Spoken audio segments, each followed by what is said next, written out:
은에 새긴 가야의 빛. 철기 문화를 바탕으로 아름다운 문화를 꽃피우고 강대국으로 발전했던 금관가야. 42년부터 532년까지 오늘날의 김해시에 존재했던 국가입니다. 김해에 살아 숨쉬는 가야의 역사를 예술로 꽃피우는 장인이 있습니다. 작품 하나가 완성되기 위해선 수만 번의 망치질이 필요하기에 기술뿐만 아니라 인내심도 요구되죠. 수많은 망치질의 소음으로 인해 청력 상실은 물론 손목과 어깨 부상은 일상이 되었습니다. 하지만 두드리면 두드릴수록 작품의 밀도는 높아지고 광채는 깊어지기에 허건태 명장은 모든 망치질에 가야의 혼을 담습니다. 오늘 영상의 주제는 은잔입니다.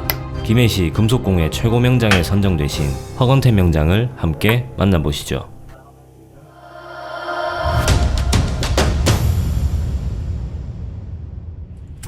김해 서상동에 자리 잡은 금속공예 공방입니다. 먼저 은 덩어리를 얇게 펴주는 열풀림 작업이 진행됩니다. 열풀림 작업은 은을 가열하여 가공성을 높이고 원하는 형태로 변형시키는 작업인데요. 은에 열을 가하면 결정 구조가 변형되어 가공이 쉬워집니다. 일반적으로 은은 약 600도에서 800도 사이에서 열풀림을 진행한다고 합니다. 너무 뜨겁기 때문에 물에 넣고 살짝 식혀줍니다. 물기를 제거하고 가공 작업을 진행합니다. 아직 열기가 남아있어 부드러운 은 덩어리를 망치로 때려가며 얇게 펴줍니다. 망치질이 어느 정도 진행되면 압축기를 사용해 더 얇게 펴줍니다. 그리고 다시 열풀림 작업을 반복합니다. 은잔을 만들기 위해선 대략 1.2mm 두께의 정말 얇은 은판이 필요한데요. 불에 달궈 식히고 두드리고 펴기를 10번 이상 반복하면 원하는 두께의 은판을 얻을 수 있습니다. 보시면 은 덩어리에 약간의 불순물이 보이는데 이 불순물을 제거하기 위해 유산에 담궈줍니다.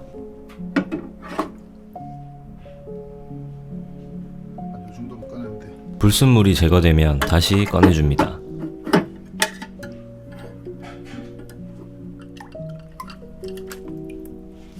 그 후 계속해서 열풀림 작업이 진행됩니다. 아까보단 조금 더 얇아졌습니다. 대한민국에는 수많은 명장들이 계신데요. 금속공예 분야의 명장은 다른 분야에 비해선 상대적으로 그 수가 적다고 합니다. 단단해서 다루기 어렵고 재료비도 비싸기 때문이죠. 이제 은 덩어리는 눈에 띄게 얇아졌습니다. 지금 두께가 한 3mm쯤 되겠네요.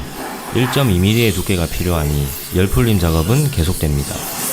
영상에서는 빠르게 편집으로 넘겼지만 이 작업에만 꽤 많은 시간이 소요되었습니다. 이제 끝인가 생각했는데 마지막으로 한 번 더 작업해줍니다. 촬영을 하면서 느꼈던 점은 이렇게 현대적인 도구가 있음에도 엄청난 시간과 노력이 들어가는데 옛 선조들은 얼마나 많은 정성을 들였을지 정말 대단하다는 생각이 들었습니다.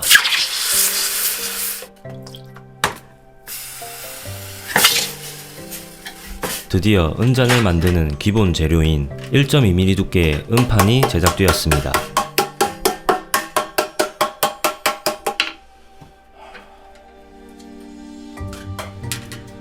은의 손실을 최대한 줄이기 위해 가이드라인을 그려줍니다.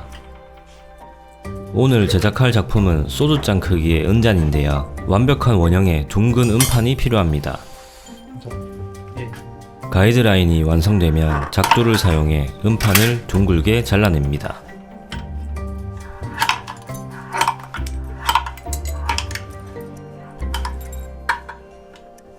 마치 종이를 자르는 것 같습니다.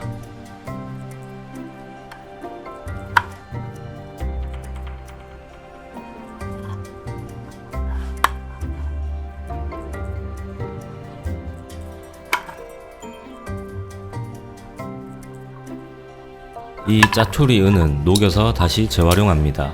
작업의 정확성을 높이기 위해 컴퍼스로 원을 한 번 더 그려줍니다. 이제 저 가이드에 맞춰서 테두리를 갈아냅니다. 완벽한 원판을 뽑아내기 위해 노력합니다. 예전에는 이 작업 과정에서 발생하는 은가루도 모아서 재활용을 했었는데 지금은 그렇게까지는 하지 않으신다고 하셨습니다.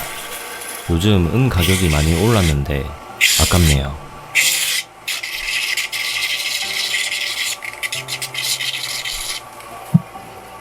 완벽하게 둥근 은판이 나왔습니다. 이제 본격적인 망치질이 시작되는데요. 우리나라에서 징이나 꽹과리를 만드는 방법을 닭달질이라고 하며 영어로는 레이징이라 부릅니다. 레이징은 올린다는 의미인데 말 그대로 은판에 테두리를 말아 올려서 둥글게 잡 모양으로 만드는 작업입니다. 닭달질을 위해 일정한 간격으로 라인을 그려줍니다. 이 도구는 베알레라고 부릅니다. 베알레란 닭달질 과정에서 쓰는 막대형의 쇠 받침대를 뜻하며 상단의 머리 모양이 다 다르기 때문에 작업 용도에 맞춰 바꿔가며 사용합니다. 명장 선생님이 가지고 계신 베알레는 20년 이상 된 것도 있는데요. 놀라운 점은 기성품이 따로 없기 때문에 어떻게 하면 더 매끈하고 자연스러운 곡선을 만들 수 있을까 고민하면서 직접 만드셨다는 것입니다. 그렇기에 이 공방에서 가장 소중한 것들이라 하셨습니다. 베알레와 나무판을 오가며 닭달질은 계속됩니다. 조금씩 테두리가 둥글게 말려 올라가고 있습니다. 망치질로 시작해서 망치질로 마무리된다고 해도 과언이 아닌데 그만큼 손목과 어깨에 무리가 많이 가는 작업입니다. 닭달질을 하면서 중간에 열 풀림 작업도 계속됩니다. 은은 두드리면 단단해지는 특성이 있는데요. 작업의 편의를 위해선 열 풀림을 통해 은을 다시 연하게 만들어줘야 하기 때문이죠. 망치질 소리는 내내 작업자를 따라다닙니다. 명장 선생님은 계속 소음을 듣다 보니 현재 오른쪽 귀가 잘 안 들린다고 하셨습니다. 그래서 제가 귀마개를 착용하면 안 되냐고 여쭤봤는데 귀를 막고 작업을 하면 감각이 둔해져서 귀를 막지 않는다고 하셨습니다. 이 작업은 망치를 때리는 손의 감각도 중요하지만 소리로 망치가 제대로 맞는지 들어야 한다고 하셨습니다. 정말 쉽지 않은 길이라는 걸 느꼈습니다. 이제 어느 정도 모양이 잡혀가고 있습니다. 많이 맞는 만큼 야물고 튼튼하고 광빨이 좋아지고. 근데 이제 베알레를 교체합니다. 크고 아름답네요. 수없이 망치로 두드려야 매끈한 곡선을 얻을 수 있습니다. 두드리면 두드릴수록 밀도는 높아지고 광채는 깊어집니다.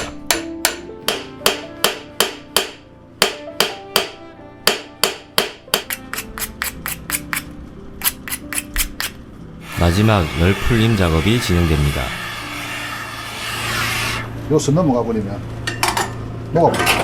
열 풀림 작업을 거치면 은은 무광을 띠는데요. 망치로 맞은 부분은 다시 유광으로 변하게 됩니다. 망치로 때리는 모양이 곧 은잔의 외관으로 표현되기에 일정한 힘으로 때려주는 것이 중요합니다.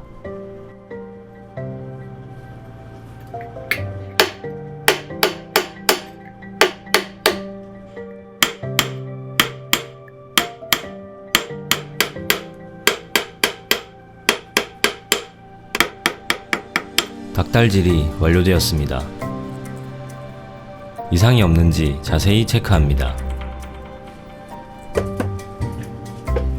속과 겉 표면에 연마 작업을 거치면 은잔의 광채는 더욱 깊어집니다.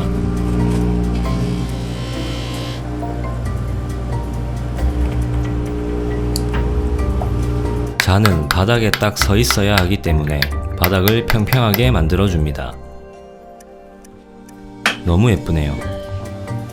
은잔 하나가 완성되었습니다.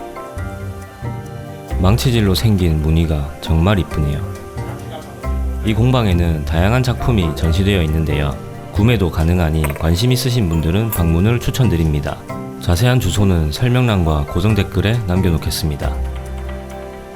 개인적으로는 이 작품이 정말 마음에 들었습니다. 이건 은장도입니다. 오래됐는데도 10년 됐는데 노가나 안 쓴다고. 이래 되는데. 시청해주셔서 감사합니다.